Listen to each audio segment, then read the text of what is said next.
Hello, humans. As I was saying in my last video, I'm planning to spend more time on learning or doing something related to science or space.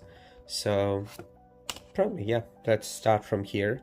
It's nothing super specific about science. So I just got this Metal Earth uh, Wright Brothers aircraft model from Air Space Museum. I'm just gonna assemble it. So yeah, it's a simple, stupid video. Let me start. And of course, this is not a product review or a tutorial on how to do it, because I'm pretty sure it's a very basic one. I know it's a very thin sheet metal, but it looks super flimsy. Look at this. It looks like a paper.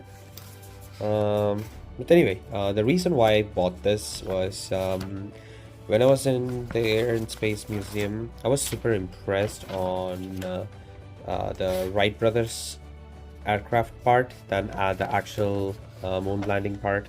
I don't know, for some reason, the people in the Air and Space Museum, they spend more time in doing this Wright Brothers part. Like, they put more effort in there than the actual moon landing. Okay, this actually looks complicated, so what I would do is, instead of boring you guys with every single step, I'll just record the whole process, and I'll just, super speed. I'll just run it fast, so it'll be like, I don't know, 30 seconds, 40 seconds. So let's go.